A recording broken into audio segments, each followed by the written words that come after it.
기독교인의 특징이 무엇이냐? 이 그리스도인은 믿음으로 사는 사람입니다. 그래서 우리의 신앙의 핵이 바로 믿음이라고 해요. 우리가 얼마나 하나님에 대해서 신뢰하고 의지하고 살아가느냐, 이것이 바로 우리 신앙의 척도가 됩니다. 오늘 그리스도인은 참 많은데 믿음 있는 그리스도인을 보기가 참 어려워요. 그래서 예수님도 말세에 믿는 자를 보겠느냐, 그 말씀을 하셨습니다. 저는 오랫동안 믿음이 도대체 무엇인가, 거기에 대해서 깊이 생각을 하며 살아왔어요. 도대체 어디까지를 믿음이라고 하냐? 교회만 다니면 이게 믿음이 있는 거냐? 성경을 많이 읽으면 이게 믿음이 있는 사람입니까? 아니면 뭐 선행을 많이 한다고 해서 이 사람이 믿음이 있는 사람입니까? 성경을 읽고 읽으면서 제 나름대로 믿음에 대한 정의를 가졌어요. 믿음은 뭐냐? 어떤 상황 속에서도 하나님에 대한 신뢰를 버리지 않는 것, 이것이 믿음이다. 그러니까 어떤 상황에서든지 하나님이 나를 사랑하고 계신다는 그 사랑에 대한 신뢰를 버리지 않는 이것이 믿음이라고 저는 생각을 했습니다. 정말 하나님이 나를 사랑하고 계시다. 그 사랑에 대한 의심이 없다면 어떤 두려움도 없어요. 그래서 성경에 사랑에는 두려움이 없다고 했어요. 그러니까 하나님에 대한 절대적 믿음, 하나님에 대한 절대적 신뢰, 이 신뢰를 하는 사람은 어떤 상황이 와도 두렵거나 또 염려되거나 그러지 않아요. 여러분도 아마 많이 그런 경험을 했을 거예요. 어릴 때. 저도 이제 어렴풋이 어릴 때 제 기억을 한 4~5살쯤 되지 않겠나, 내가 이런 생각이 들어요. 우리 아버지를 따라서 어느 친척집을 방문하는데요. 제가 기억으로는 그가 포항이었던 것 같아요. 근데 이렇게 조그만 이 항구 같은데 이 마을과 이 마을을 이렇게 이어가는데 다리가 있더라고요. 그 밑에는 시퍼런 이제 바닷물이 있는데, 사실 뭐 그 바다가 이렇게 잠깐 이렇게 마을로 들어왔던 지역으로 생각이 돼요. 그런데 옛날에는 그 다리가 난간이 없었어요. 옛날 다리들은 보면 이렇게 옆에 이렇게 난간이 없이 그냥 진하게 판판하게 이렇게 돼 있어요. 근데 어릴 때 내 마음에 너무너무 두려운 거야. 야, 저 바다를 건너 가다가 막 빠져 죽으면 어떡하나, 막 어릴 때 그 두려움이 이 말로 할 수 없이 컸어요. 얼마나 그때 그 공포가 있었는지 내가 이게 나이가 들어도 그게 잘 안 잊혀지더라고. 그 밤인데 막 시커먼 그 바다가 있고 그 이렇게 세면 다리 위로 지나가는데 그렇게 두려웠는데, 이제 우리 아버지가 이렇게 나를 꼭 잡고 있어. 손을 잡고 건너가는데 그러니까 그 두려움이 사라지고 잘 건너갔단 말이에요. 여러분이 이제 어릴 때 이렇게 기억을 더듬어 보면 정말 무섭고 힘들 때 이 아버지가 여러분 곁에서 이렇게 손을 잡아주고 할 때는 적어도 아버지 품 안에 있을 때는 그 두려움이 다 사라져요. 우리가 이 세상에서도 이렇게 부모님의 품을 의지할 때는 걱정, 염려, 이런 두려움이 다 사라진단 말이에요. 근데 우리가 자, 첫째로 믿음이란 뭐냐? 하나님에 대해서 우리가 정확히 알아야. 정확히 아는 것이 믿음이다. 하나님은 누구냐? 하나님은 나를 창조하신 분이고, 또 하나님은 이 천지를 지으신 주인이시고, 또 하나님 안에는 능치 못함이 없다는 것. 하나님은 이제 여러 단어로 표시되는데 이 omnipoten트라는 말이 있어요. 영어 omni. 이 omni는 전능하다는 그런 뜻이에요. 하나님은 전능하신 거야. 전능이 뭐야? 능력이 충만하시다. 못하는 일이 없다.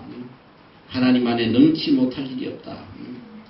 여러분이 첫째는 이제 하나님에 대해서 정확히 알아야 되는 이것이 믿음이고, 둘째는 이제 하나님이 어떤 분이라는 것을 분명히 알고 나면 그 다음에 하나님의 사랑에 대해서 알아야 돼요.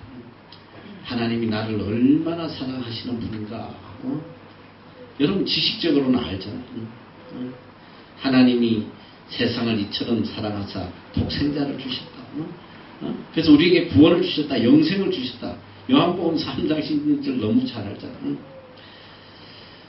하나님께서 우리를 사랑하시는데 죽기까지 사랑하셨다. 죽기까지 우리를 사랑하셨다. 우리를 위해서는 생명까지도 내어놓으시는 분이다. 여기 대해서 지식적으로 너무 잘 알아요. 여러분이 아무리 지식적으로 알아도 그게 마음속에 와닿지 않으면 그것은 다 헛된 거란 말이에요. 자, 믿음은 첫째 하나님을 아는 것이고, 둘째 하나님의 사랑을 깨닫는 것이다. 저는 그렇게 생각해요. 그리고 셋째, 믿음은 하나님을 절대적으로 100% 신뢰하는 것. 100% 신뢰하는 것. 이게 믿음이라는 거죠. 여러분이 이 인간관계에 있어서도 가장 좋은 인간관계가 형성이 되려면, 가장 좋은 인간관계가 어떤 관계냐? 서로가 얼마나 신뢰하느냐.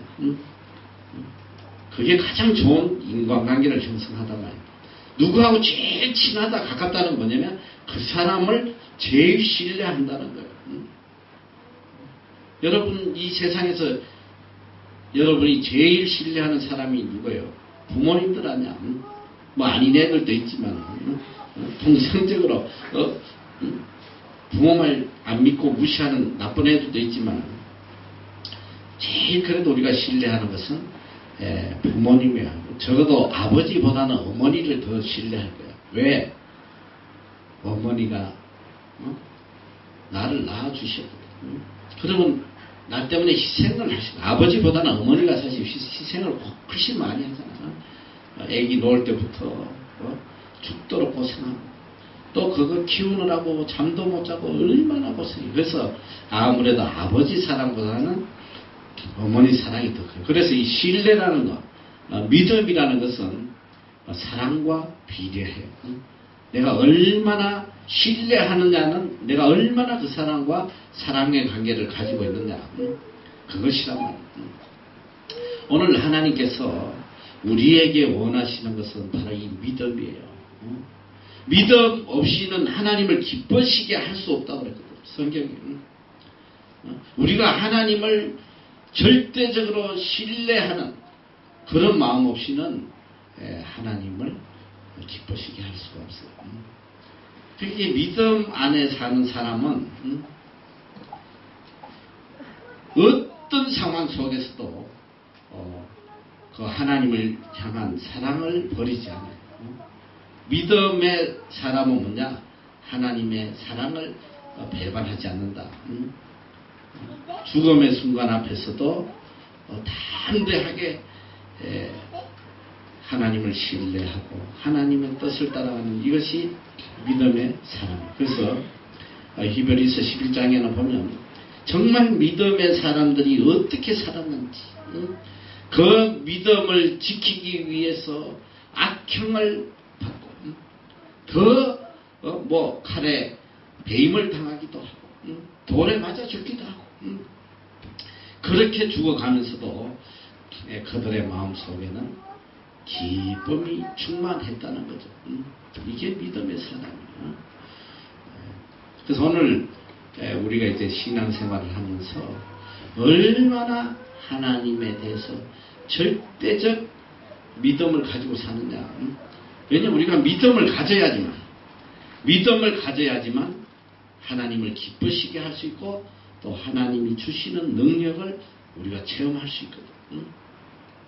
그래서 믿음이 있는 사람은 그 삶이 항상 평온하고 평탄하다 그런 게 아니에요. 하나님께서 믿음의 사람에게는 어쩌면 더 많은 고난과 더 많은 환난을 주신단 말이에요.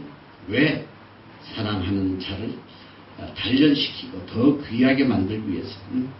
내가 지난번에도 이야기를 했지만은 여러분 이게 뭔가 좀 온전하게 서려면 이 고난을 겪지 않으면 온전하게 되질 않아요.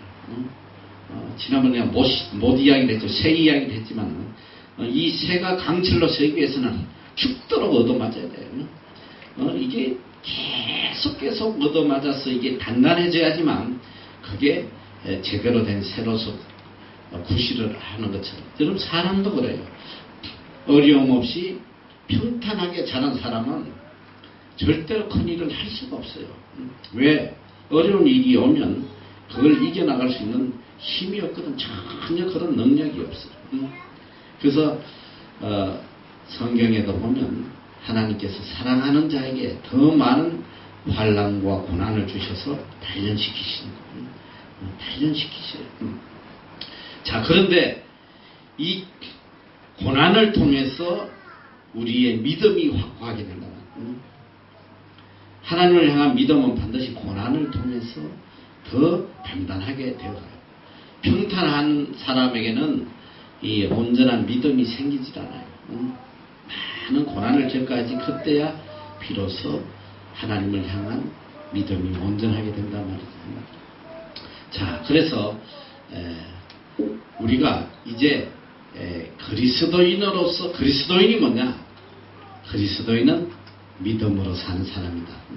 그리스도인의 정의가 뭐냐? 믿음으로 사는 사람이다. 자, 그럼 우리가 어떻게 믿음을 가져야 되냐? 우리가 하나님에 대한 이 믿음은 지식적으로, 내 노력으로 생기는 것이 아니라, 첫째는 믿음은 성경에서 우리에게 주신 하나님의 선물이라고 했어요. 하나님으로부터 오는 선물이에요. 이게 바로 믿음이란 말이에요.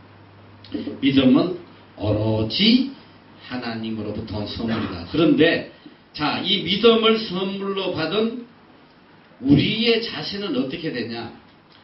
근데 우리가 하나님에 대해서 믿을 때에 여러분이 정말 조심해야 될 것이 뭐냐면 내 지식으로 내가 판단할 수 있는 그런 능력으로 하나님을 이해하려고 하면 여러분은 절대로 믿음의 사람이 될 수가 없어요. 그러니까 계속 이 성경책 가지고 읽어보면서 의심하고 말이지, 퀘스천 달고 이 앞뒤가 안 맞는다고 말이지. 여러분이 성경을 여러분의 지식을 가지고 자꾸 판단하려면 하나도 성경은 믿어지지 않아요. 처음부터 믿어지지 않는 거야. 어떻게 무에서 하나님께서 빛이 있으라고 그러니까 빛이 있고, 땅이 있으라니까 땅이 있고, 그거부터가 믿어지지 않아요. 성경은 처음 시작부터 우리의 모든 지식과 지혜와 우리의 생각을 다 묻어버려야 돼. 그 믿음은 뭐냐? 절대적으로 하나님의 말씀을 신뢰하는 데서부터 시작이 된단 말이야. 무조건 믿는 거야. 무조건적으로. 내가 이해되든 안 되든 무조건적으로 믿어야 돼. 이 성경은 하나님의 말씀이다. 이렇게 믿어야 돼. 믿고. 그래서 제가 이제 예전에 청년 때는 이 성경을 읽고 이렇게 의심되는 부분들을 이렇게 딱 표시를 해놨다가 이 변론을 많이 했어.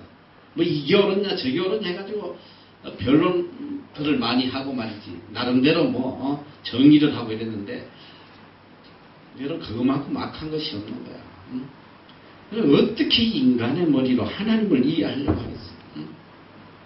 여러분의 이 좁은 지식을 가지고 하나님을 이해하려고 하면 거기서부터 여러분의 믿음은 다 무너져 버리는 거예요. 예수님이 어떻게 동정녀 마리아 탄생, 이게 과학적으로 말이 되냐 말이지. 무슨 남편도 없이 애를 놓고 말이지.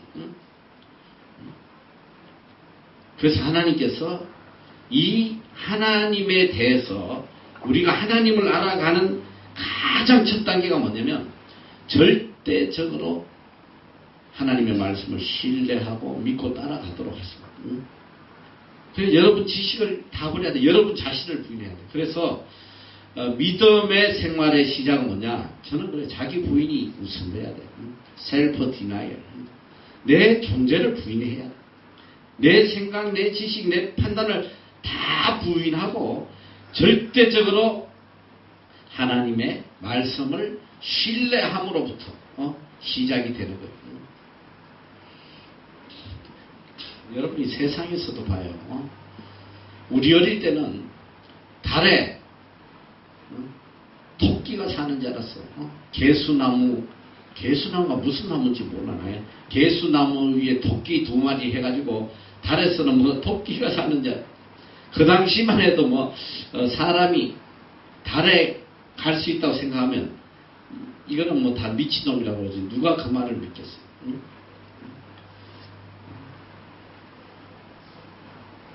그럼 지금 여러분 우리가 지금 생활하면서 살아가는 이런 스마트폰이라든지 컴퓨터라든지 이런 게 3, 40년 전에는 그저 공상 추리 소설에 불과했던 거야. 만화 영화에서나 나오는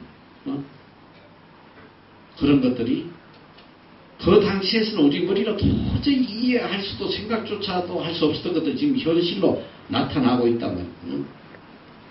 여러분이 생각하는데 이해되지 않는다고 해서 하나님을 함부로 여러분 지식으로 판단하면 거기서부터 여러분의 믿음은 무너져버려요. 믿음이 생기지 않아요. 그래서 우리가 하나님을 향한 믿음을 가지고 있어서 첫째적으로 내 자신을 철저하게 부인해야 된다. 내 지식도 내 생각도 내 판단도 다 일단 버려야 돼. 완전히 버리고 그 다음에 절대적으로 하나님의 말씀을 그대로 받아들이는 이 말씀을 그대로. 그래서 성경을 읽을 때에 여러분들이 성경을 이제 묵상을 하는 어떤 분들을 보면 그걸 굉장히 강조를 해요. 성경을 하루에 한 절 가지고 하루 종일 생각하는 거야. 하루 종일 한 절 가지고 생각하고. 이제 하나님 말씀을 이렇게 묵상하는 것은 굉장히 귀한데 내가 잘 이해되지 않는 부분들을 가지고 자꾸 묵상하다 보면 2단 되고 3단 된단 말이에요. 묵상을 하려면 뭐냐면 내 마음에 은혜로 팍 와닿는 말씀. 정말 내 가슴 팍에 팍 와닿는 이 말씀을 가지고 묵상을 하려고. 그래서 성경을 이제 저는 어떻게 읽냐면 사실 저도 이 성경에 대해서 제대로 몰라요. 어떻게 알겠어요? 이 많은 성경을. 아무리 읽어도 그 다음 읽으면 또 새로운 말씀이고 항상 그래요. 그런데 성경을 쭉 읽어가다 보면 어느 말씀에 와서 정말 내 가슴에 꽂히는 정말 성령께서 확 역사하시는 그런 말씀이 있어요. 그래서 이 위대한 성자들 또 위대한 이 종교개혁자들이 그 위대한 일을 하게 된 동기가 보통 보면 한 말씀. 성경에 가다 한 말씀에 그냥 충격을 받고 그 말씀이 마음에 꽂혀가지고 역사함으로 놀라운 기적을 일으키는 이 마틴 루터도 마찬가지고 성 어거스틴도 마찬가지고 한 말씀이 마틴 루터는 의인은 믿음으로 산다는 그 말씀 한마디에 그가 수도원을 뛰쳐나와서 종교개혁을 하는 위대한 그런 역사가 일어났다. 그래서 이 성경 전체를 다 지식적으로 내가 알려고 발부둥치지 말고 어떻게 하든지 성경 말씀을 그대로 이해가 되든 안 되든 그냥 믿음으로 받아들이고 읽고 나가다 보면 내 마음을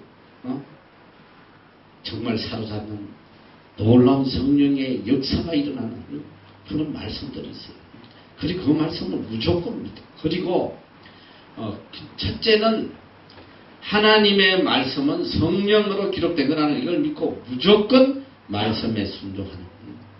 그리고 하나님은 절대적으로 나를 사랑하고 계신다는 어떤 상황에서든지 나를 사랑하고 계신다는 하나님의 사랑에 대한 의심을 버리지 말라는 그 사랑을 깨닫는 사람은 어떤 어려운 환경이 오든 환난이 와도 실패가 오든 병이 들든 뭐가 오든 그 상황에서든 감사를 할 수가 있어요. 감사가 나. 왜?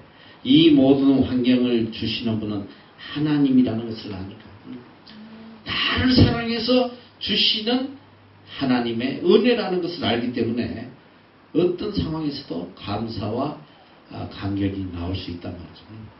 그리고 이제 한번 생각해보면 하나님께서 우리에게 바라는 믿음이라는 것은 굉장히 수준이 높아요. 지금 많은 신학자들이 위대한 사람들이 이 교회들이 너무나도 값싼 믿음을 가르쳐가지고 교회를 파괴하고 영문을 파괴한다. 예수 믿으면 복받는다 뭐 이런 것만 자꾸 가르치니까 믿음이 뭔지를 몰라요. 여러분 한번 생각해봐요. 하나님께서 이스라엘 민족을 얼마나 사랑하셨어요. 이스라엘 민족은 하나님이 선택하신 하나님의 백성이에요.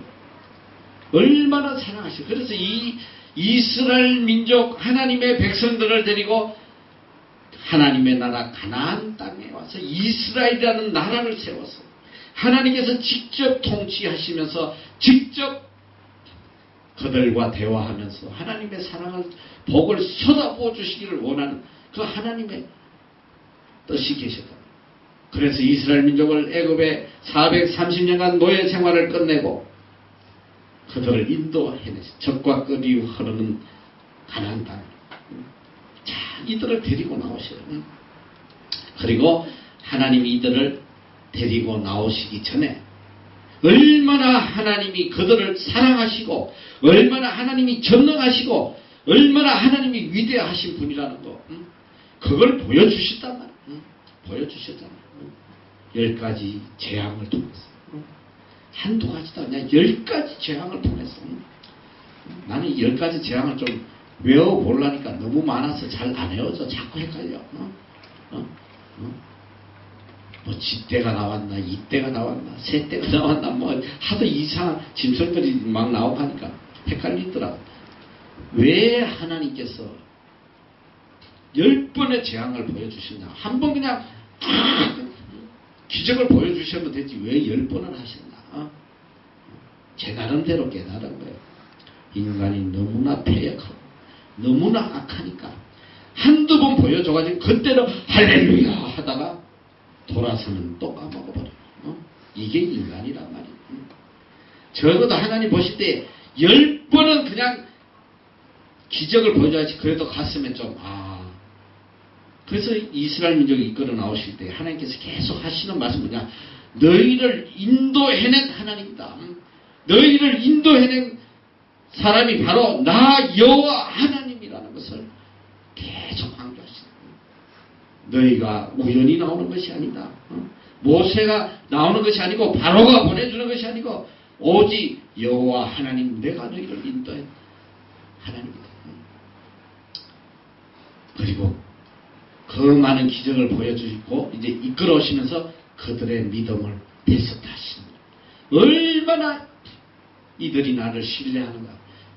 여러분 잘 들어요. 우리가 이스라엘 민족의 이 과정을 보면 우리 삶의 과정하고 똑같아. 여기서 어떻게 우리가 우리에게 일어나는 사건 속에서 하나님에 대한 믿음을 가져야 되는지 여러분이 여기서 바로 깨달으면 어떤 환경도 다 이겨나갈 수 있어요. 자, 하나님 기적을 보여주셨어요.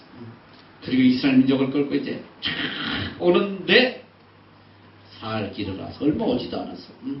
근데 하나님께서 이스라엘 민족을 이끌어 나오실 때에 기적을 보여주셨을 뿐 아니라 하나님의 임재, God's presence, 하나님의 임재, 하나님이 지금 우리와 함께 동행하고 계시다는 것을 직접 눈으로 보여주셔서 그게 뭐야? 불과 구름 기둥. 불과 구름 기둥이 그들을 인도하십니다. 같이 하나님이 같이 움직이시는 것을 불과 구름 기둥을 통해서 그들에게 보여주셨단 말이에요. 그럼 따라가면서 얼마나 감격스럽게 해서 이야 불과 구름 기둥이 우리를 인도해내시는구나. 그걸 바라보면서 어떻게 하나님의 임재를 잊을 수가 있겠느냐 이 소리. 제가 이번에 우리 집사람 이제 한국에서 수술을 받게 됐어요. 사실 참 수술 결과가 어떻게 될지 그래도 믿음을 가진 사람이지만은 인간적으로 고뇌와 아픔이 있어요. 자, 수술이 끝나야 될 텐데 이렇게 마음이 힘들어서 매일 내가 이제 기도원에 가서 기도하는데 수술 전날 우리 학생 한 명이 저한테 카카오톡으로 사진을 하나 보내줬어요. 그날이 바로 수요일이야. 목요일날 수술인데 수요일날 사진을 딱 보내. 목사님 오늘 예배 드리러 가다가 너무나 놀라운 사진이 있어서 찍어 보낸다고. 사진을 딱 보냈는데 정말 너무 놀라운 사진. 우리 집 위에 내가 내 평생 사는 동안 그런 걸 보질 못했어. 이 나라에서 뭐 무지개가 자주 이렇게 크게 이렇게 비가 오고 나면 무지개들이 자주 떠요. 샹무지개도 가끔씩 뜨고 이러는데 우리 집 위에 정말 너무나도 아름다운 우리 집 위에 샹무지개가 쫙 이렇게 떠있는 사진을 보내요. 그 사진을 딱 받아보는데 정말 가슴이 얼마나 뭉클해지는지. 맞아. 하나님의 약속. 하나님 살아계시는. 왜? 그 무지개라는 것은 인류에게 주신 하나님의 약속. 다시는 물로 인간을 내가 멸망치 않겠다. 그 무지개가 우리 집을 두르고 있는데 나는 그 자연현상을 보면서 정말 노아 당시에 하나님께서 약속하셨던 그 약속. 하나님이 얼마나 하나님의 백성을 사랑하고 무지개는 뭐냐? 하나님의 사랑이거든. 사랑의 표현이. 그 무지개를 보면서 마음에 얼마나 위로와 힘이 되는지. 야, 그래. 우리 하나님 살아계시니. 하나님 우리를 사랑하고 계시니. 여러분 이 불과 구름 기둥이 이스라엘 민족과 함께 움직이는 그걸 바라보면서 얼마나 큰 감동이 있어야 되겠네 소리야. 하나님 우리와 동행하시는 혹시라도 또 마음이 변할까봐 동행하시는 걸 보여주시는. 그런데 앞에 이제 홍해가 나타나. 홍해가 나타나고 뒤에서 애국 군대가 탱크를 몰고 쫓아온다 이 소리야. 새로 말하면 탱크지 뭐 그때는 전차지만 이렇게 인간적으로 딱 볼 때는 소망이 안 보여. 앞에는 바다, 앞으로 가면 죽고 또 안 가고 있으면 뒤에서 찔러 죽이고. 여러분 그보다 더 절박한 상황이 어디 있어? 하나님께서 왜 이스라엘 민족에게 그런 환경을 주셨을까? 그 홍해로 인도한 분이 누구냐면 하나님이시거든. 불과 구름 기둥이 그들을 걸로 인도하신 거 아니야. 하나님이 인도하신 거예요. 하나님이 홍해를 인도하셨다는 거 여러분 잘 알아야 돼요. 여러분 삶 속에 환난과 고통과 어려움, 이 수렁이 오는 것은 그 수렁으로 인도하신 분 누구냐면 하나님이시란 말이야. 왜 하나님이 나를 이런 환난 가운데로 인도하시는지 믿음의 사람은 그걸 딱 하나님의 뜻을 깨닫게 된다. 왜 내 삶에 이런 고통이 오나? 거기서 하나님을 원망하고 불평하는 게 아니라 믿음의 사람은 왜 하나님께서 이런 환난을 나에게 주셨나? 하나님의 뜻을 찾아요. 그러면 그 속에 얼마나 놀라운 하나님의 사랑이 있는지를 깨닫게 돼요. 자, 홍해 앞에 딱 갔을 때에 하나님은 이스라엘 민족에게 첫 번째 테스트를 하시는 거야.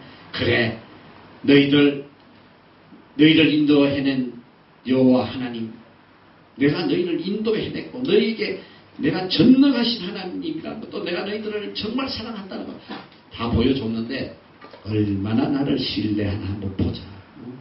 하나님이 테스트하는 거야. 그럼 믿음의 사람이면 어떻겠어? 환난 속에서 참 그 안타까운 거지. 야, 거기서 이스라엘 민족들이 이까지 홍해가 이게 대수야. 하나님께서 우리에게 10가지 기적을 보여주셨는데 이까지 홍해가 대수야. 하나님이 말씀만 하시면 홍해가 갈라져. 애국 군대 저거 별거야. 하나님이 한번 부르시면 다 날아가. 이런 믿음을 가지고 거기서 가디소고 찬양을 했다고 생각해라. 가디소고 찬양하고 말이지 막 할렐루야 했으면 어쩌면 그냥 홍해 건너서 바로 그냥 2주 만에 그냥 가나안 땅에 들어갔을지도 모르겠어. 거기서 홍해를 바라보고 말이지 하나님 원망하고 모세를 죽이려고 그러고 애굽에 매장지가 없어 우리를 여기까지 데려다 죽이려고 그러냐고 막 이런 희한하지 않은 인간들. 여러분이 근데 이 이스라엘 민족 보고 어떻게 인간이 저 모양이냐 여러분 그런 생각할지 모르는데 사실 우리 자신을 뒤돌아보면 100배 더 하더라고. 난 처음에 이스라엘 민족이 똘대가리인 줄 알았어. 내가 중학교 때 이런 똘대가리들 있나? 이렇게 하나님이 기적을 보여주시는데 왜 거기서 또 원망을 했지? 그런데 내가 살아오면서 보니까 그게 아니더라 이 소리야. 홍해는 그냥 조그만 어려움만 와서 벌써 하나님에 대한 신뢰가 무너지고 나도 모르게 막 컴플레인 나오고 두려움이 나오고 원망이 나오고. 여러분이 이 세상을 살아가면서 제가 볼 때는 여러분이 아무리 극한 상황을 앞으로 만난다고 해도 여러분 일생에 홍해 같은 극한 상황은 없단 말이야. 하나님 주시지도 않을 것 같아요. 저도 이제까지 살아오면서 많은 극한 상황을 겪어왔지만 홍해 같은 그런 극한 상황은 내가 겪어본 적이 없어. 홍해는 뭐냐? 끝이거든. 아무런 소망이 없는 거야. 아픔 받아요. 뒤에는 애국 군대가 죽이려고 무슨 소망이 있어. 그런데 우리는 그런 환경은 그냥 조그만 그냥 어려움만 와도 벌써 하나님에 대한 신뢰가 무너지더라 이 소리야. 하나님을 원망하고 불평하고 말이지. 여러분 믿음이라는 게 뭐냐 내가 이야기를 하잖아. 그거 두 가지만 가슴 속에 새기면 돼. 하나님은 나를 사랑하신다는 분, 그 사랑에 대해서 절대로 의심하지 말고 그 다음에 하나님은 절대적 능력의 분이라는 거. 어떤 상황에서든지 나를 건져 주실 수 있는 분이다. 수렁에서 나를 건져서 내 발을 견고케 하고 환난에서 나를 건져서 나를 더 영화롭게 해주시는 그런 분이라는 거. 그러면 어떤 환난이 와도 두려움이 없잖아. 담담하잖아. 무슨 걱정이 있겠어. 저도 이제 저는 이제 개인적으로 제 믿음이 가장 성숙하게 된 것이 바로 군대 생활이었어요. 여러분이 이제 책을 읽어봐서 아는 사람도 있고 내가 이제 한 번씩 그 군대 간증을 해주는데 정말 극한 상황이 많았거든요. 군대에서 내가 이 하나님의 말씀을 지키려고 제가 이제 군대에서 생명 걸고 이 주일 성수를 할 수 있었던 것이 뭐냐면 군대 가기 직전에 내가 큰 사고를 당하고 그때 하나님의 살아계심을 깨달았거든. 내가 어린아이를 하나 치웠다고 그랬잖아. 17개월 된 어린아이를 차가 앞뒤 바퀴가 다 머리 위로 다 넘어갔어요. 그거는 뭐 살았다고는 이거는 과학으로 설명이 될 수가 없는 거야. 근데 하나님께서 그런 상황 속에서 그 아이를 살려주시는 그런 기적을 저행했기 때문에 그 사건을 딱 보고는 그 다음부터 정말 하나님이 살아계시다. 이 믿음을 딱 가지니까 어떤 어려움이 와도 내가 이겨나갈 수 있더라고요. 여러분 군대 내가 3년 동안 그 주의를 지키기 위해서 겪었던 그 두려움과 공포라는 것은 여러분 상상할 수가 없어요. 목숨을 내놓고 지켰단 말이지. 그런데 그때마다 내 마음에 어떤 마음이 생겼냐면 하나님이 함께 하신. 그런데 이제 너무너무 주일 성수 하기가 힘들 때에 하나님께서 말씀을 있는데 마태복음에 그 말씀을 있어요. 자, 너희가 육신을 멸하는 자를 두려워하지 말고 육신과 영혼을 멸하시는 하나님을 두려워하라는 말이 있어요. 그 말씀이 딱 오면서 그래. 이 아이들이 뭐 나를 괴롭혀 봐야 뭐 죽기까지밖에 더 하겠나. 이런 하나님에 대한 신뢰를 가지니까 그때부터 뭐 두려운 게 없더라. 그런데 여러분이 이제 잘 알아야 돼요. 기적은 언제 일어나느냐? 기적은 믿음 안에서 일어난단 말이야. 할렐루야. 기적은 믿음 안에서 일어나. 그래서 성경에 마태복음에 예수님이 그 말씀을 하셨잖아요. 마태복음 17장 30절에 보면 가라사대 너희 믿음이 적은 용건이라 진실로 너희에게 이르노니 너희가 만일 믿음이 한 겨자씨만큼만 있으면 이 산을 명하여 여기서 저기로 옮기라 하여도 옮길 것이요 또 너희가 못할 것이 없다. 믿음이 한 겨자씨만큼 요만큼만 믿음이 있어도 산을 옮길 수 있다. 이게 하나님이 주신 믿음의 능력이란 말이에요. 믿음이 있는 자에게는 주님이 가지신 능력을 그대로 우리가 행할 수 있는 그런 은혜를 주신다고 그랬어요. 요한복음 14장 12절에 보면 내가 진실로 너희에게 이르노니 나를 믿는 자는 나의 하는 일을 저도 할 것이요 또한 이보다 큰 것도 하리니 이는 내가 아버지께로 갑니다. 뭐냐? 나를 믿는 자는 주님에 대한 믿음을 가진 자는 주님이 하신 능력을 체험할 수 있다. 그래서 믿음 안에 사는 자에게는 언제나 기적이 일어난단 말이야. 할렐루야. 이런 충격적인 말씀을 해도 이렇게 와닿지도 않나 봐. 너는 전부 다 동태눈처럼 해가지고 믿음이 뭔지 기적이 뭔지 이게 얼마나 놀라운 일이야. With God nothing is impossible. 하나님이 함께 하시면 넘지 못할 일이 없다는 거야. 믿음 안에서 못할 일이 없다는 거야. 여러분 삶이 믿음 안에서 송두리째 변화된단 말이지. 여러분의 힘과 능력으로 한번 여러분이 인생을 개척하려고 발부둥 쳐봐. 몸이 부스러지도록 해도 아무것도 행할 수가 없어요. 그러나 하나님에 대한 절대적인 믿음 안에서는 기적이 일어나는 거야. 믿음의 선진들이 얼마나 많은 기적을 체험했나 봐. 다니엘의 세 친구 사드락 메삭 아벳느고 하나님의 법을 지키기 위해서 하나님을 향한 사랑을 버리지 않고 믿음을 버리지 않고 어디 들어가서 풀무불에 집어던졌는데 3시간 멀쩡하게 머리카락 하나도 안 타고 말이죠. 오히려 던진 사람은 다 타 죽어버렸는데 다니엘이 하나님 앞에 기도하는 걸 멈추지 않다가 그만 사자굴에 집어넣는데 사자가 그 머리털 하나도 건드리지 못한단 말이에요. 이런 기적의 역사가 믿음 안에서 일어나요. 여러분 인생에 기적이 일어나려면 어떻게 해야 되냐? 믿음 안에서만 기적이 일어난다. 믿음 안에서. 야, 내가 무슨 뭐 열심히 공부해서 뭐 PhD 받아야 되고 뭐 자격증도 많이 따야 되고 뭐도 해야 되고. 나는 제일 안타까운 게 뭔지 알아? 이 그리스도인이 인생을 살아가는 데에 세상 사람들과 똑같은 기준으로 살아간다는 거야. 이게 너무너무 불쌍한 거야. 내가 볼 때는. 뭐하러 예수를 믿나? 그러면. 뭐하러 하나님을 믿어? 그러니까 믿음은 믿음인데 그게 가짜 엉터리다 이 소리야. 세상 사람들하고 똑같이 판단하고 똑같이 생각하고 똑같이 경쟁하고 똑같이 인류대학 가야 되고 똑같이 자격증 많이 따야 되고 말이지. 그렇잖아.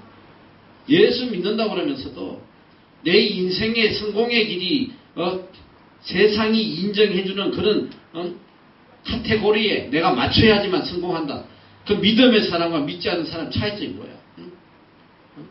꼭 인류대학 가야 되고 꼭 좋은 직장 들어가야 되고 꼭 훌륭한 스펙을 갖춰야 되고 지금 요새가 다 스펙에 미쳐있어. 스펙.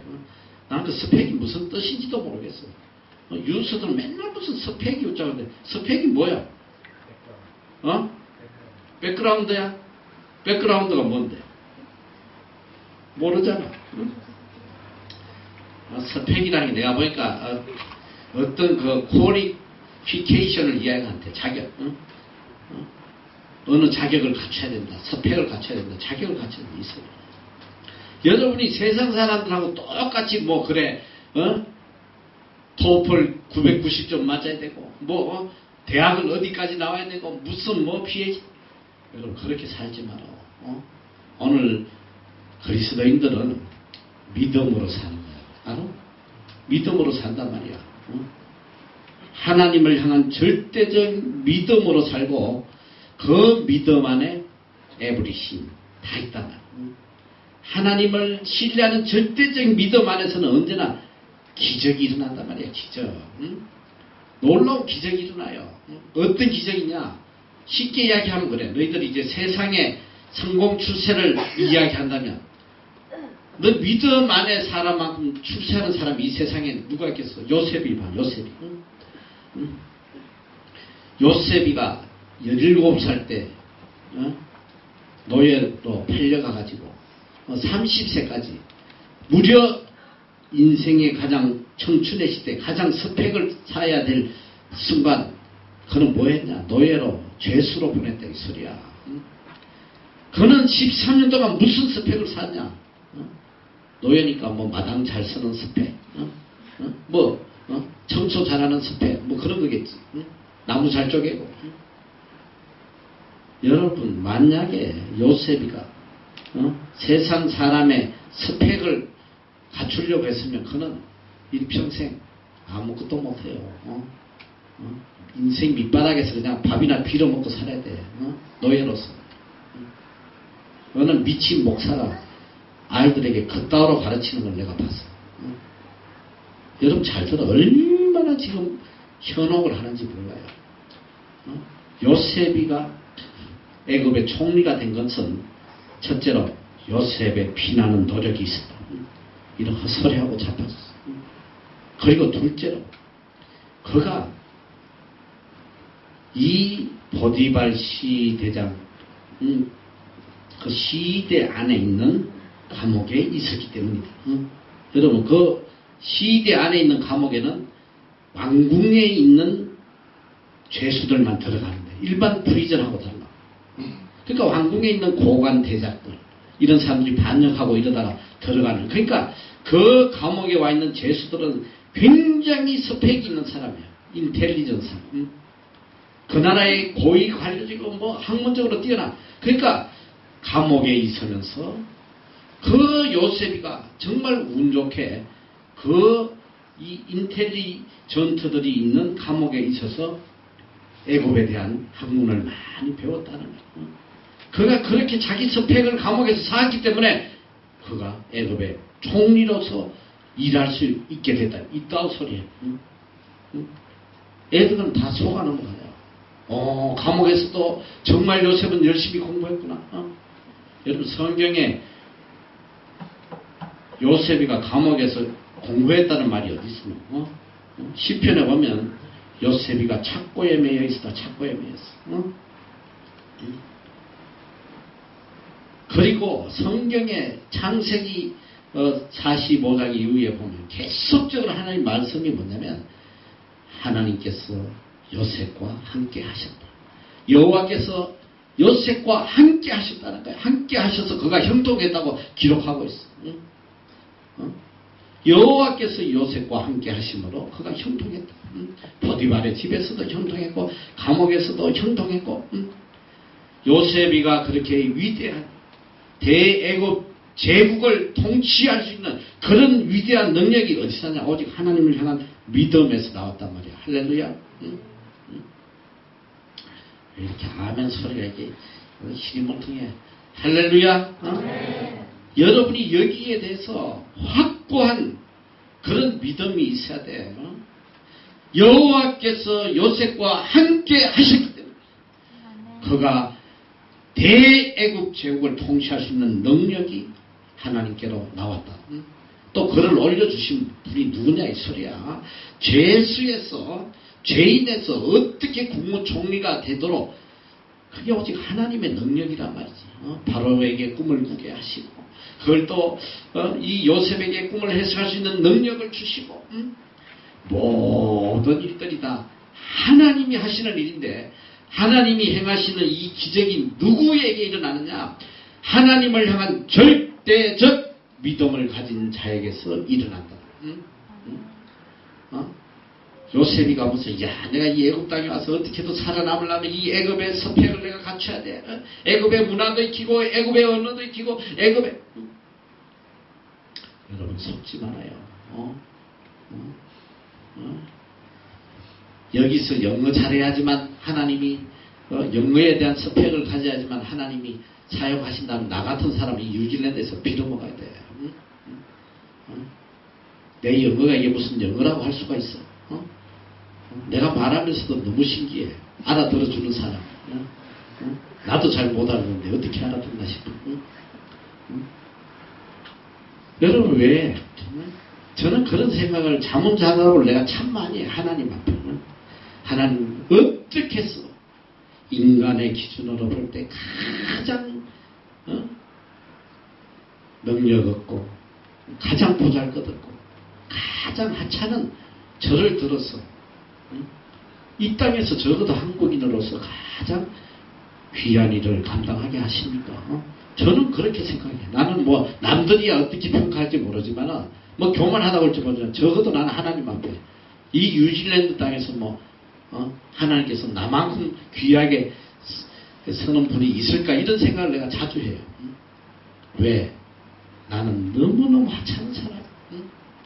내 힘으로 밥 한 끼도 해결할 수 없는 그런 자인데 여기서 이 나라 사람들도 세우지 못하는 선교 센터도 세우게 하시고 또 이 학교를 세워서 학교를 통해서 많은 복음의 열매도 맺게 해주시고 저는 참 자부심이 있어. 이 뉴질랜드 땅에 우리 교회만큼 이런 축복된 교회가 없다. 난 늘 생각해. 교만하다고 그럴지 몰라도 나는 그렇게 생각해. 왜? 요새 교회들 가봐. 천국 갈 사람들밖에 없어. 할머니 할아버지들 이 나라 교회는 가면 청년들 구경도 못해요 이제. 한국 교회 뭐 간다고 해서 우리 교회만큼 이렇게 청년이 있는 교회가 어떻겠어.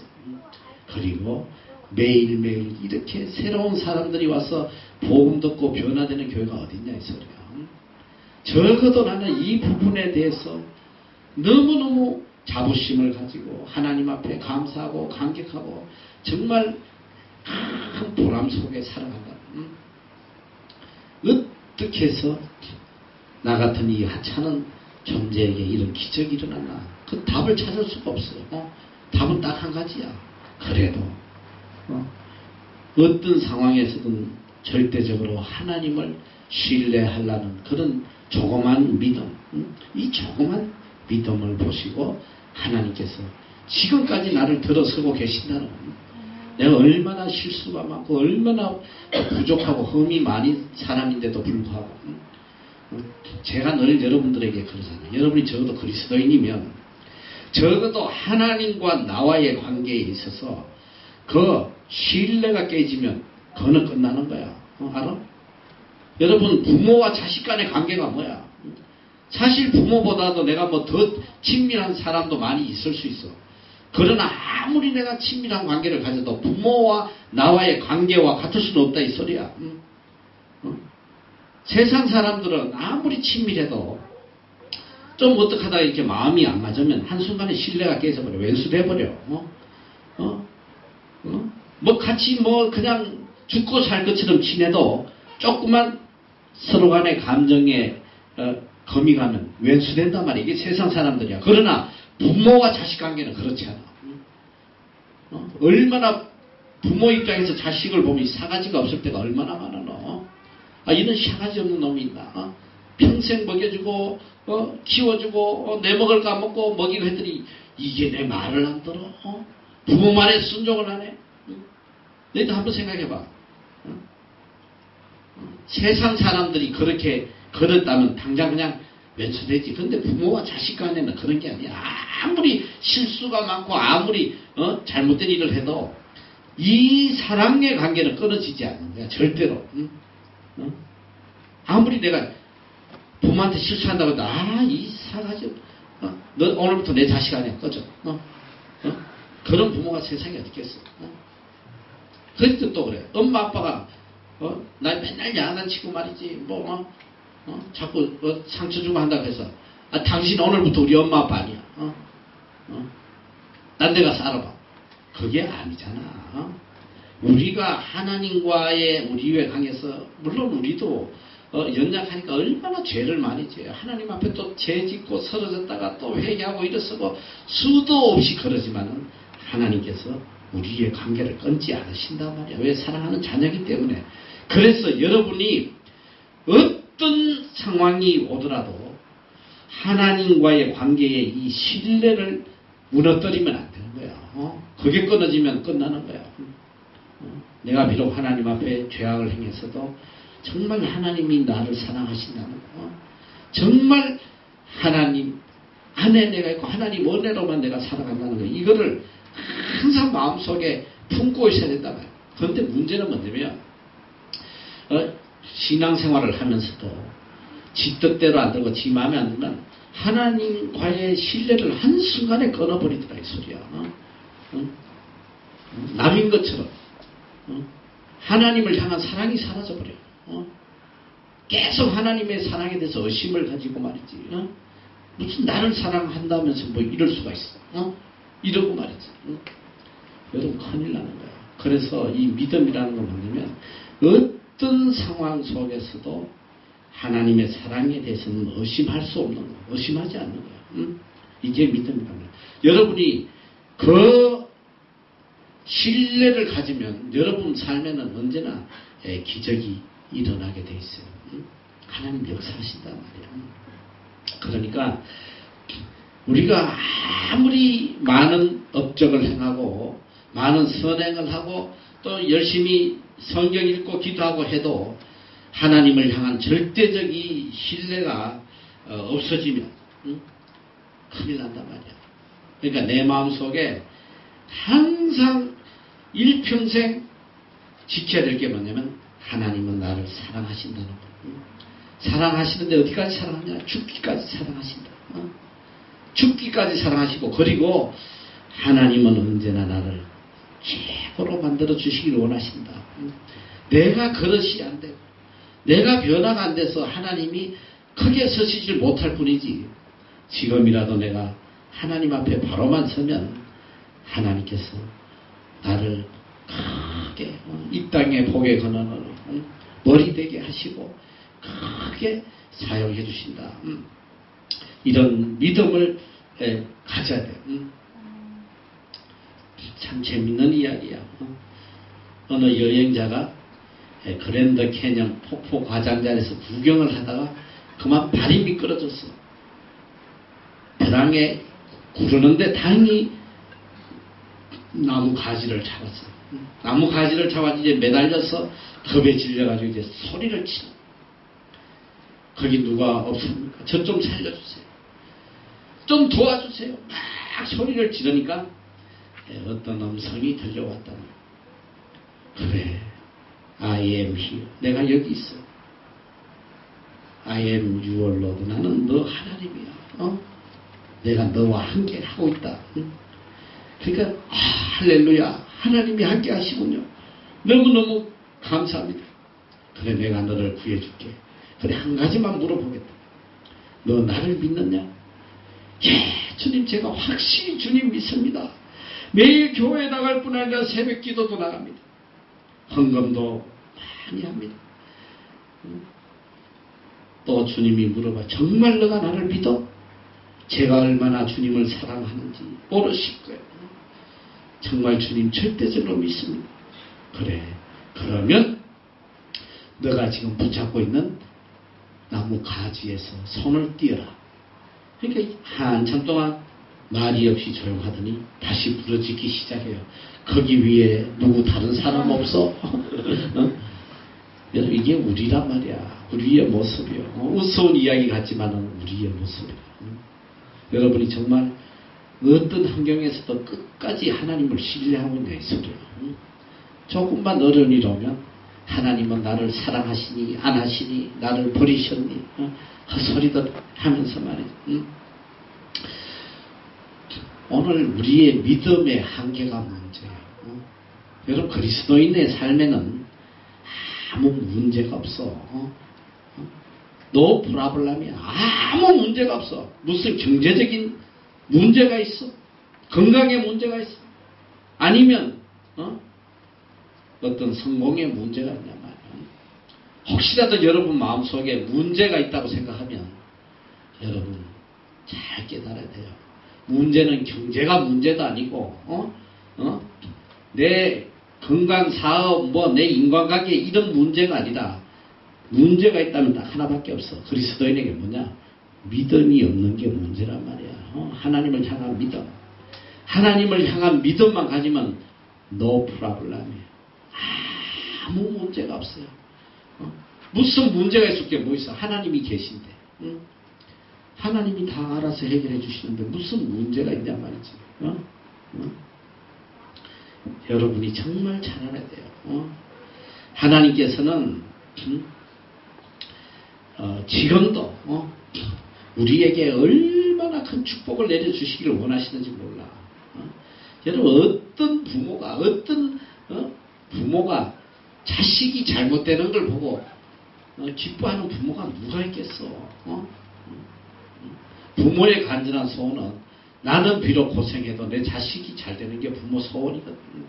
그런데 부모는, 너가 낳은 부모는 너를 버릴지라도 나는 끝까지 너를 버리지 않겠다. 이게 하나님 약속의 말씀이에요. 여러분이 왜 이 땅에서 복된 자가 될 수 없냔 말이야. 왜 여러분 마음속에 아픔과 고통과 근심이 끊이지 않아야 되냐 이 소리야. 로마서에 보면 자기 아들을 아끼지 아니하시고 우리 모든 사람에게 내어주시니까 어찌 그 아들과 함께 우리에게 모든 것을 은사로 주시지 않겠느냐. 뭘 주냐? 모든 것을 내버리신 것. 아니, 아들을 주셨는데 내 생명을 주었는데 그까지 세상에 물질을 안 주겠냐? 행복을 안 주겠냐? 성공을 안 주겠냐? 그건 아무것도 아니란 말이지. 아무것도 아니에요. 여러분이 이 땅에 머리 대고 복에 걸어내는 거는 하나님께서 한순간에 만들어 주시는 한순간에 어떤 계단을 밟아갈 필요도 없어. 하나님의 사람은 요셉이가 무슨 과장되고 부장되고 국장되고 해서 국무총리가 되는 게 아니란 말이지. 한순간에 감옥에 있던 죄수를 한순간에 국무총리로 만들어. 여러분, 제가 여기 와서 얼마나 밑바닥이었는지 여러분 상상을 못해. 하나님께서 우리 빌딩을 주시고 학교를 주시고 이런 기적을 행하시기 직전에 내 모습이라는 것을 여러분 학고방 같은 조그만 집 정말 지금 보면 내가 어떻게 저런 집에 사는 할 정도로 학고방이야. 여러분, 우리 아이들이 있는 이건 대골이야. 너. 이 동네에서도 그런 집 보기도 힘들어요. 학고방 같은 그런 데서 살면서도 그때 한 달에 첫 번째 살았던 집은 이건 뭐 완전히 판자촌도 그런 판자촌이 없어. 아주 냄새가 그냥 푹푹 나는 빈민가에 살고, 그 다음에 이제 올라와서 이제 다시 렌트 집을 얻는데, 그것도 학고방인데 280불짜리 사는데, 근데 그때 매달 280불을 매주 렌트비를 내는데, 그 돈 낼 돈이 다 떨어지고 이제 거의 없어지더라고. 너무너무 안타까웠어요. 이 어디서 돈을 만들어 오나. 별별 생각을 다 하고, 진짜 바로 앞을 염려하고, 정말 갈 바를 모르고. 그러니까 내 눈앞에는 아무 미래나 소망이나 한 줄기 빛도 바라볼 수가 없는 그런 절망이었다. 그런 절망 가운데서 하나님께서 한순간에 갑자기 학교하고 빌딩을 주시는 거야. 너 한번 생각을 해봐. 제가 여기서 제일 힘들었던 부분이 뭐냐면, 갑자기 이걸 주시니까 너무너무 감사하고 뭐 그 감격이라도 말을 할 수 없는데, 이걸 어떻게 이끌어 가야 될지 황당하더라고. 황당해. 어느 날 갑자기 나 홀로 살다가 외국 땅에서 갑자기 그냥 학교를 주시니까 직원 몇십 명이 되고, 이 빌딩을 말이지 이걸 관리를 하려니까 무슨 법을 알아 뭘 알아. 이야, 이 직원들 뭐 시키니까 말을 안 들어먹고 막 대들고 막 들이받고 말이지.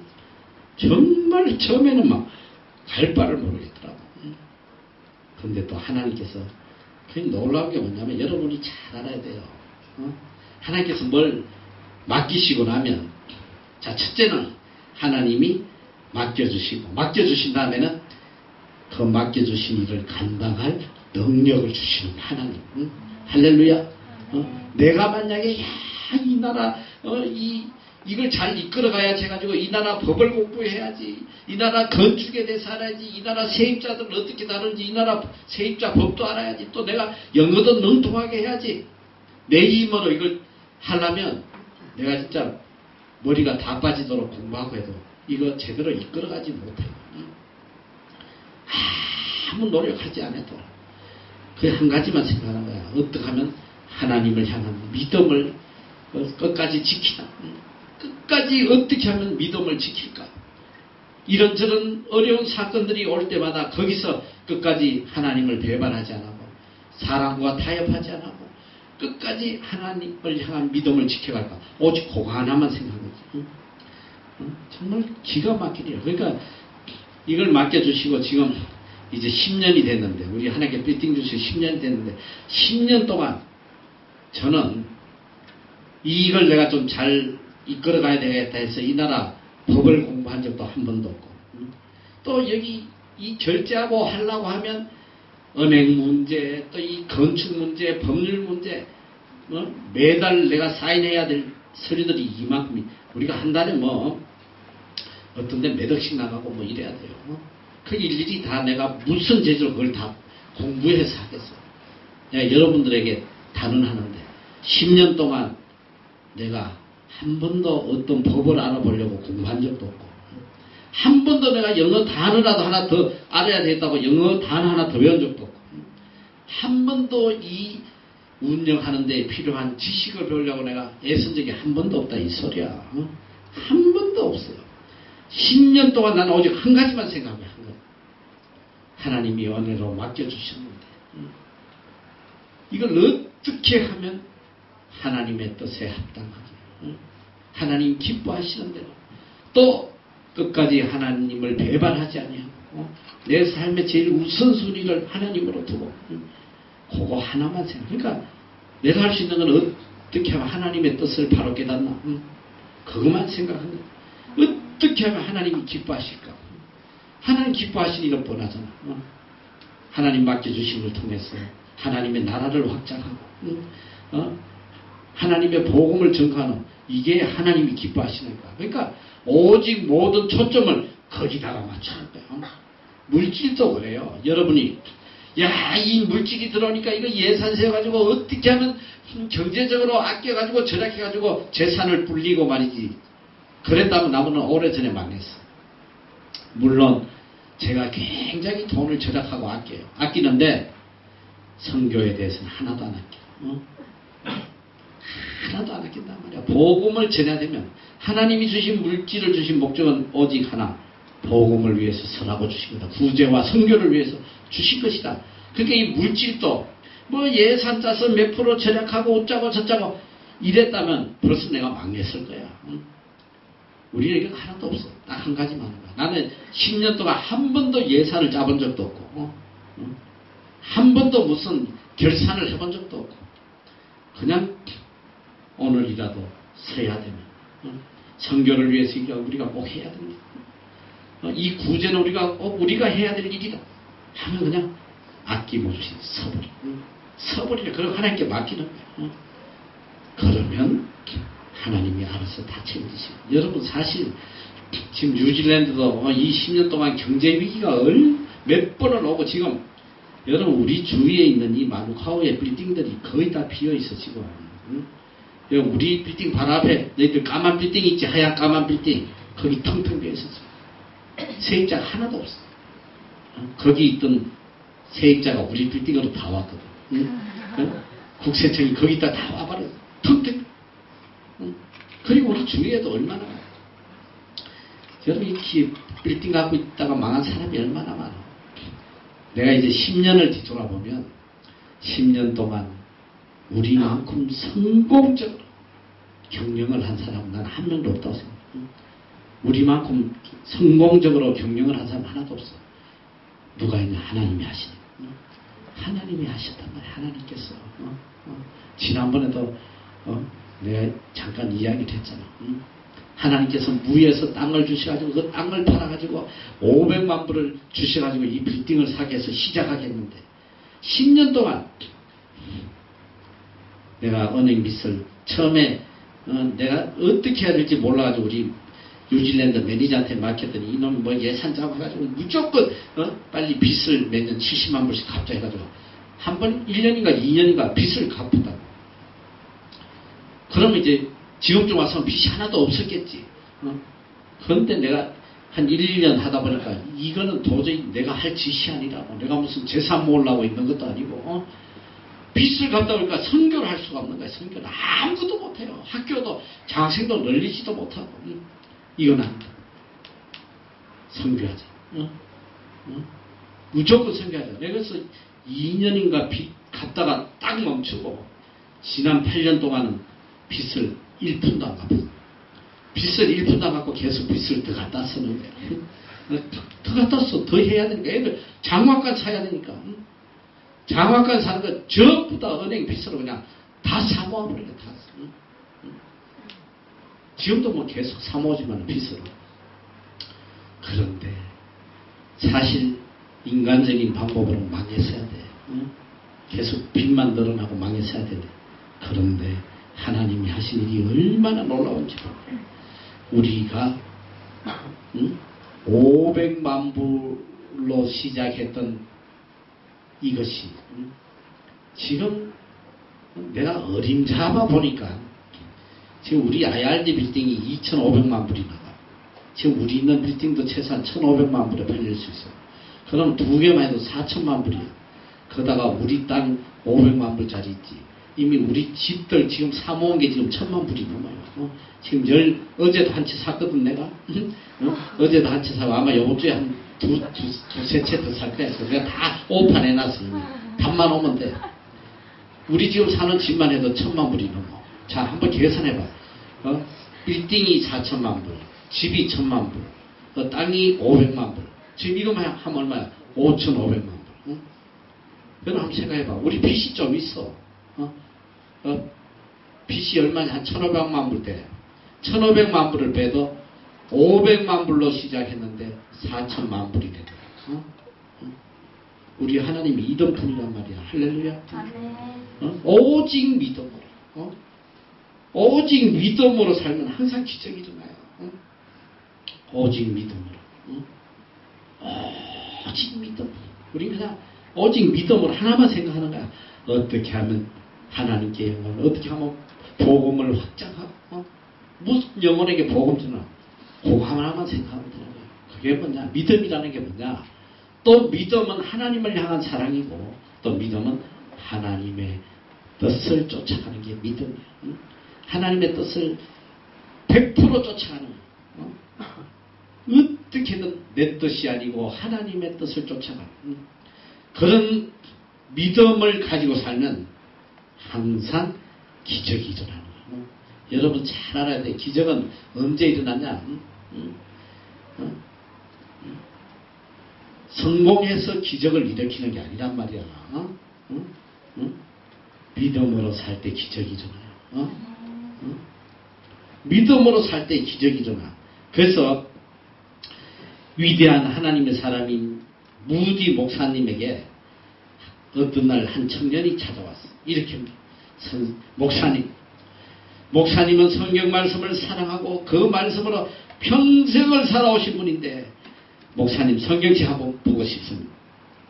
그 무디 목사님 보여줬어. 근데 성경이 이렇게 보니까 구구절절이 색연필이 꺼져 있어. 여러분 제가 이 뉴질랜드에 신학하러 여기 유학 올 때에 이 거의 18년 전에 내가 이 NIV 성경을 사왔어. 이 성경 지금 뭐 다 떨어져가지고 지금 전부 다 군데 지금 저기 스카치 테이프를 붙여요. 지금도 지금 이거 떨어져가지고 지금 붙여야 돼. 자꾸 내가 지금 까먹고 있는데 이거 지금 몇 군데가 지금 또 찢어져가지고. 근데 내가 왜 이 성경책을 못 버리냐? 제 성경책은 보면 신구약 전체가 이렇게 다 이렇게 나도 이렇게 색이 쳐져 있고 깨알 같은 글씨들이 다 있어. 내가 그때마다 이제 느낀 것들을 여기 적어놔요. 그래서 내가 평생 지금 내가 이제 자꾸 이제 나이가 되니까 이 작은 글씨가 보기 부담스럽단 말이지. 그래도 내가 이걸 바꾸지 않아요. 왜냐면 여기에 내 인생의 모든 것이 다 기록이 돼 있어. 내가 받은 은혜가 여기 다 있단 말이에요. 이 무디 목사님 성경책도 이랬어. 보니까 계속 색연필로 그어져 있고 깊은 묵상의 언어들이 빽빽하게 적혀 있어. 창세기부터 계시록까지 성경에 TP라는 말이 있어. TP. 군데군데 TP가 적혀 있어가지고 이 청년이 이 목사님에게 물어봐요.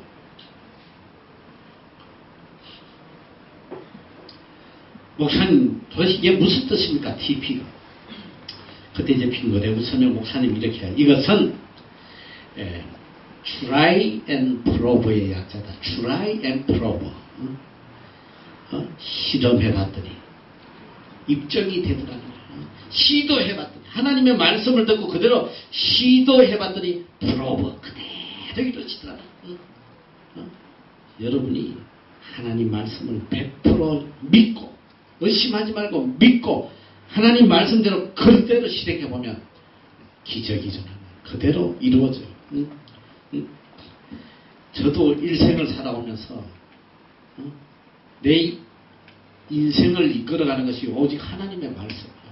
하나님이 원하시는 대로 거기다 초점을 맞추다 보니까 제가 세상적으로 말하면 나는 노스펙이야. 노스펙. 스펙이 하나도 없는 사람이에요. 나만큼 학벌이 안 좋은 사람도 여기 한 명도 없어요. 여러분이 다 나보다 학벌 좋아요. 영어 발음 나만큼 안 좋은 애 한 명도 없어. 옛날에 비슷한 애가 하나 왔다 가긴 했는데 얼마나 내 영어 발음이 이게 참 내가 생각해도 참 놀라운 거야. 그래도 내가 편하게 이야기해. 믿음으로. 나는 믿음이 있어. 알아듣든지 말든지 내 하고 싶은 말 하는 거야. 그냥 믿음으로.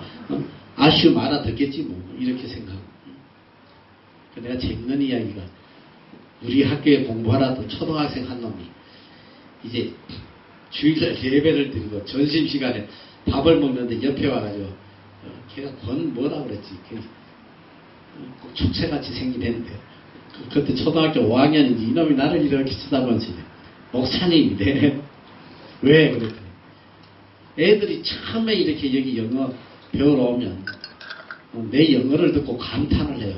야 목사님 어떻게 영어를 잘하시냐. 지가 못 알아들으니까. 근데 한 6개월 있으면 요놈들이 이제 귀가 열려가지고 내 영어가 얼마나 웃기는 영어인지 알아요. 와가지고는 이래 밥을 먹고는 목사님 왜? 목사님 영어가요. 이래. 그래서 나는 영어 잘한다고 그런 줄 알고 아주 익사이팅 해가지고 그랬더니 목사님 영어가요. 왜 그렇게 뻑뻑해요? 왜 그렇게 뻑뻑하냐 이 소리야.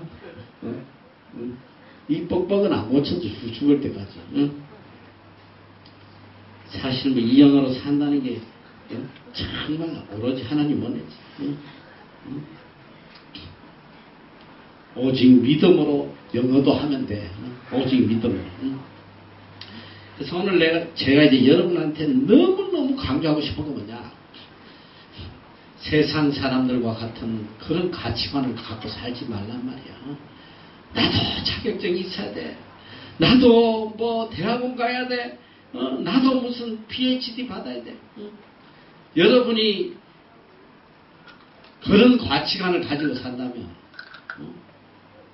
그런 믿음의 사람이 아니야. 믿음의 사람은 오직 믿음으로 사는 거야. 믿음으로. 그리스도인은 믿음으로 산단 말이야. 그리고 나를 높여주시는 분도 하나님이에요. 내가 암만 발버둥 친다고 높아지는 게 아니란 말이야. 그걸 깨달아야 돼. 내가 암만 스펙 찾는다고 해서 내 길이 열리는 게 아니더라 이 소리야. 스펙 하나도 없어도 하나님이 서시니까 다 서여지더란 말이야. 나는 그런 믿음의 사람들을 너무 많이 봤어요. 이번에 갑자기 돌아가신 그 황수각 박사님 그분도 참 믿음의 사람인데 그분도 뭐 일평생 그 복음 전하는데 마음을 다 쏟은 분인데 여러분 연세대학교에 의대 교수로 들어간다는 거는 이거 연대 나와도 힘들어. 연세대학을 졸업해도 자기 모교에 교수로 간다는 거 이거는 바늘구멍이야. 바늘구멍. 그리고 더군다나 다른 학교에서 뭐 공부했던 사람이 거기에 교수로 간다는 건 이게 있을 수도 없는 일이에요. 그런데 이분이 학벌도 안 좋아요. 무슨 뭐 계명대학인가 뭐 처음에는 나중에는 또 경북대학에서 공부했다가 정확히 모르겠어요. 이분이 뭐 청강생으로 너무너무 의대가 공부하고 싶은데 실력은 안 되고 하니까 의과대학에도 공부하는 것 같이 청강생으로 들은 거야. 그래가지고 교수가 엄청 그 면박을 주고 못 들어오게 막 하는데도 씩 웃으면서 그냥 그분 특유의 웃음 있잖아요. 이래가지고 그러니까 나중에 시험을 보는데 시험을 못 보겠다. 청강생이 네가 왜 시험 보냐. 그런데도 끝까지 막 시험을 봐서 맨날 냈다는 거야. 근데 보니까 1등이라는 거야 맨날. 그런데 이분이 어떻게 해서 연대를 하게 되냐면 이분은 체육 무슨 체육 관련 무슨 학과를 나왔어요. 근데 이분이 어느 때가부터 전도를 하기 시작해. 너무너무 막 열차 안에서 전도를 하는데 서울로 왔다 갔다 공부하러 오면서 하루는 버스인지 열차인지에서 정말 이 창피한데 가방에 이제 전도지를 잔뜩 넣고는 어느 분한테 예수 믿으시라 하면서 옆에 앉은 분한테 이렇게 줬더니 그분이 이렇게 이야기하면서 자기가 연대의 교수라고 그랬나 뭐 어쨌든 언제 한번 나한테 연락하라면서 명함을 줬다고 그래. 내가 그분 간증을 들었더니 그 전도지 한번 전해줌으로 인해서 우연히 인연이 돼가지고 아마 그분이 연대를 하게 됐다는 건 내가 지금 하도 오래돼서 간증했는데 그게 맞을 거야. 여러분 도저히 인간적으로는 상식적으로 상상할 수 있는 거야. 어떻게 의대도 안 나온 사람이 연대에 나중에는 건강센터 연대 의료 건강센터가 저기 서울역 앞에 어마어마하게 큰데 거기 원장을 했어. 인간의 상식밖에 도저히 있을 수 없는 그런 기적들이 믿음 안에서는 일어난단 말이야. 할렐루야. 나는 이런 기적의 사람들을 너무 많이 봤어요. 굉장히 그 간증하는 분들 보면 세계를 움직이는 그런 사람들 중에 우리 한국 분들이 그런 믿음의 사람들이 몇 사람 있어. 정말 놀라운 일들이에요. 그분들 간증 들어보면 정말 놀라요. 아무 자격도 안 되는 사람들이 세계 은행 뭐 세계 무역센터에 뭐 부총재하고 말이지. 아, 정말 너무 놀라워요. 정말 저 같은 사람도 이 땅에 와서 이 나라에서는 이 나라 이민성에서 내 자격은 도저히 영주권을 신청할 수 있는 자격 자체가 안 되는 서류를 받아주질 않는 거야. 내릴 수가 없어. 카테고리에 들어가질 않아. 한국 사람 대학만 졸업하면 다 서류 받아주는데 나는 이 퀄리피케이션 스펙이 안 되는 거야. 점수가 안 나와. 도저히 신청할 자격도 안 돼서 신청을 못해서 5년 동안. 그런데 하나님께서 5년 뒤에 뉴질랜드 이민법을 그냥 한순간에 바꿔버립니다. 한국 사람 막 스펙 막 날고 기는 사람들은 다 떨어져 버려요. 할 수가 없어 도저히. 지금 한국에서 이민을 못해요. 왜? 영어 시험을 보니까 그걸 일단 붙어야지 신청을 하는데 그걸 붙는 사람이 없어. IELTS 6.5를 어떻게 붙겠나. 나이 든 사람들. 그 지금은 날고 기는 사람도 이민을 못 와요. 이민 그 영주권을 받을 수가 없어. 특별히 우리 학교 같이 특별한 경우에 우리 직원들 하나님 그냥 막 주시잖아. 우리 직원들은 뭐 우리 목회자들 뭐 그냥 넣으면 바로 나와버려. 우리는 딴 데 막 10년이 걸려도 다른 교회는 목회자들 못 받아요. 근데 우리 교회는 넣으면 바로 나와버려. 몇 개월 만에. 이제 저 같은 경우도 하나님께서 이민법을 싹 바꿔. 모든 이민법이 누구한테 맞게 바뀌었냐면 저한테 맞게. 저만 붙어. 너무 놀라운 거야. 너무 놀라운 거야. 여러분 제가 늘 이야기 이제 다니엘서 여러분에게 새로 우리 장생들하고 다니엘서 내가 강의할 텐데 인류의 모든 역사가 어떻게 움직이냐. 오직 하나님을 사랑하고 하나님을 절대적으로 신뢰하는 믿음의 사람을 위해서 모든 역사가 움직여가는 거야. 그 사람을 위해서. 그 사람을 높이기 위해서. 모든 환경이 어떻게 움직이냐. 믿음의 사람이 복될 수밖에 없도록 환경이 움직여지는 거야. 그래서 내가 늘 강조하는 게 뭐냐.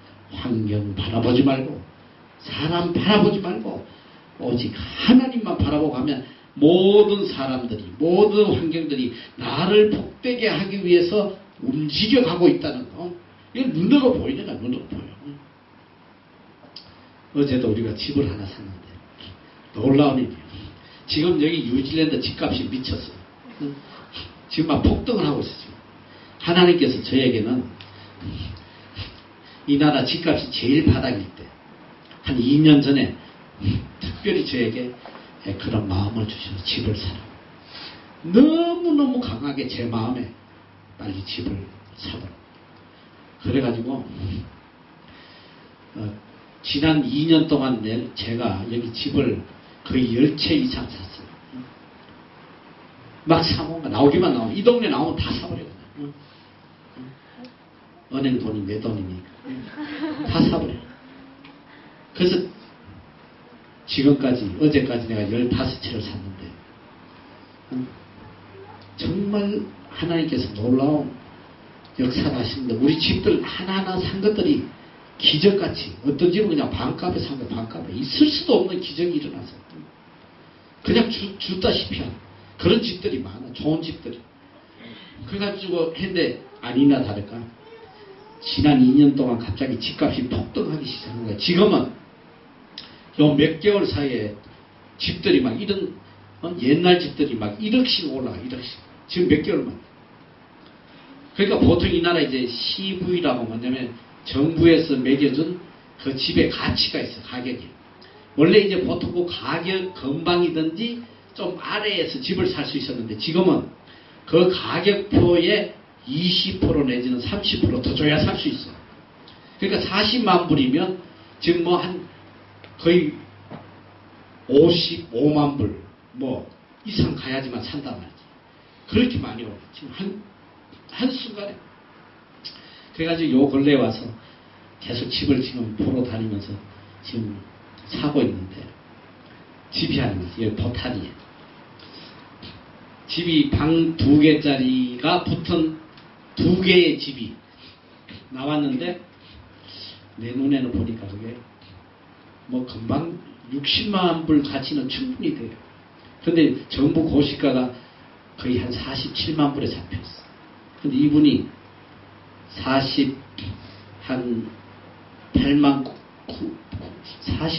9천엔가 판다고 거기다 붙여놨더라고. 그래서 난 지나가면서 이야 어떻게 저 집이 사지? 근데 가보니까 또 더 떨어졌어. 46만 9천 원. 그런데 내가 오파를 얼마에 냈냐면 44만 5천에 냈어. 44만 5천에 냈는데 다른 사람 한 사람은 46만에 냈어. 그런데 그 집이 우리한테 오더란 말이야. 우리한테 팔겠다고 사인해서 내가 하나 샀어요. 그게 정부 고시가보다도 훨씬 저렴해.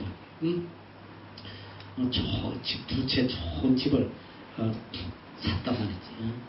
여러분도 이렇게 가다 보면 보여요. 이제 쉘 기름 조금 가면 기름 파는 데 있잖아. 그 바로 옆 길 건너에 있는 집 2개짜리 집인데 이 하나님께서 하시는 것들이 이렇게 놀랍더라. 지금 뭐 다 집값이 20% 30% 올라 있는데 오히려 시세보다 더 적게 10% 더 살게 해주시더라. 그래서 지금 어쨌든 우리가 이제 앞으로 선교를 위해서 우리가 이제 바누아투 이런 데 학교도 세우고 더 많은 선교를 하려고 제가 집을 계속 지금 사서 모으고 있어요. 막 사고 있는 거예요 지금. 그래서 나중에 그게 이제 분명히 머지않아서 다 2배로 올라갈 거거든. 그때 다 팔아가지고 멋진 학교도 세우고 이제 하려고 생각을 하거든요. 그러니까 어쨌든 믿음의 사람은 내 삶을 하나님이 주관하시는 거예요. 그리고 모든 것들이 환경이 나를 위해서 준비되어 있단 말이에요. 나를 위해서. 정말 놀라운 일들이야. 지금은 집이 나오면 2주 안에 안 팔리는 집이 하나도 없어. 거의가 다. 하나도 없는 건 아니고 뭐 터무니없이 받으려고 안 파는 사람은 있지만은 거의 나오면 2주 안에 지금 집이 다 팔려나. 막 옥션장에 가보면 막 난리가 났어요. 뭐 도저히 있을 수 없는 일들이 일어나고 있어요. 그런데 우리가 사는 집들은 아무도 안 사. 어느 누구도 안 사. 우리 눈에만 보이는 우리 눈에만. 우리 눈에만 딱 보여요. 그래서 우리만 사는 거예요. 우리만. 참 그게 놀라워요. 내가 왜 이 이야기를 굳이 했냐. 모든 환경을 움직이시는 분이 하나님이란 말이에요. 우리를 복되게 또 우리에게 덕이 되게 항상 하나님이 움직여 주신다. 모든 상황을 초월해서. 그래서 어쨌든 우리는 하나님을 향한 절대적 믿음, 내 미래가 하나님의 뜻 안에 있다는 거, 내 삶이 오직 하나님의 능력 안에 있다는 거, 이걸 깨달아야 돼요. 첫째는 하나님을 알고 그 다음에 내 자신을 알아야 돼요. 내가 하나님이 어떤 분이라 하나님 전지전능하시고 나를 생명보다 사랑하시고 죽기까지 사랑하시고 이분이 하나님이시고 나는 누구냐? I am nothing. 아무것도 아니라는 거예요. 하나님의 은혜가 없이는 아무것도 할 수 없고 한순간도 살아갈 수 없는 오로지 하나님의 은혜로 살아가는 존재다. 이걸 깨달아야 된다 말이에요. 이걸 깨닫고 절대적으로 하나님 신뢰하고 내 인생을 성도리 있게 하나님께 맡겨 오직 하나님의 은혜와 하나님의 도움만 바라보며 살아가면 하나님이 내 인생을 책임져 주신단 말이에요. 얼마나 감사한 일인지 몰라요. 데이빗 리빙스턴이라고 하는 유명한 선교사가 있죠. 이분이 아프리카에 가서 정말 아프리카 선교 역사의 가장 위대한 인물인데 16년 동안 선교를 하다가 이제 고향을 잠깐 방문하러 왔는데 리빙스턴을 이렇게 바라보던 사람들이 그의 모습을 보고 목 놓아서 통곡을 해요.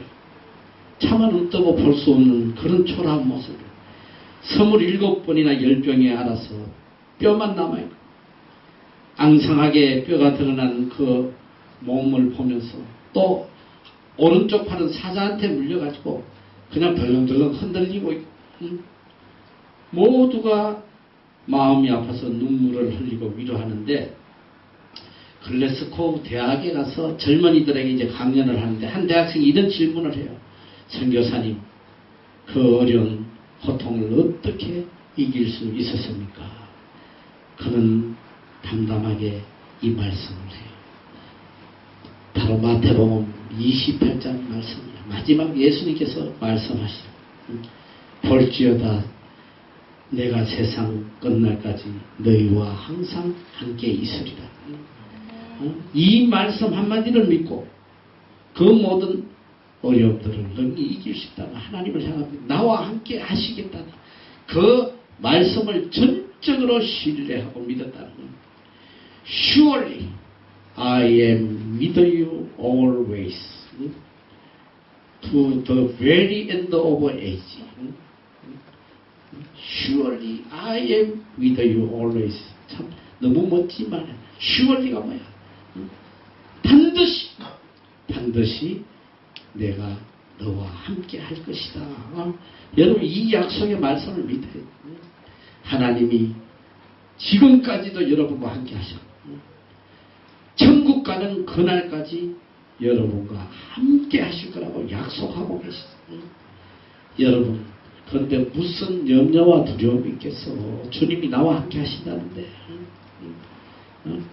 그럼 무슨 세상의 기준에 맞추려고 발부둥치고 고통받고 살아갈 이유가 없냐 이 소리야. 우리는 하나님의 기준에 우리를 맞춰야 돼. 할렐루야. 하나님께 우리를 맞추면 돼요. 어떻게 하면 내가 하나님이 기뻐하시는 사람이 되나 여기에다 초점 맞추고 살면 우리의 선택은 하나님의 말씀 안에 있단 말이야. 영어 하나도 못해도 괜찮아. 아무것도 가진 거 없고 아무 학력 없어도 괜찮단 말이야. 믿음만 가지니 겨자씨만한 믿음만 가져도 산을 옮기는 기적이 일어나요. 믿습니까? 이분이 우리 하나님이에요. 저도 정말 여러분들이 그런 믿음에 살면 좋겠어. 좀 세상의 그 날기를 우습게 좀 알고 말이지. 좀 배설물처럼 여기고 남들이 다 귀하게 여기는 그런 명예와 무슨 성공과 그런 거 우습게 여기고 언제나 하나님 두려워하고 언제나 하나님 앞에 합당한 자가 되려고 발부둥치면 좀 가난하면 어때? 좀 세상에서 좀 무시당하면 어때? 하나도 중요하지 않다 이 소리 하나도. 하나님이 때가 되면 높여주시오. 하나님이 보시고 이제 서야 될 때가 됐다 하면 그 무시당하고 밑바닥에 있더라도 하루아침에 높여주신단 말이야. 그러니까 하나님 앞에 서임 받도록 끝까지 믿음을 지키자. 끝까지 믿음으로 승리하는 여러분이 되시기 바랍니다. 자, 기도하겠습니다.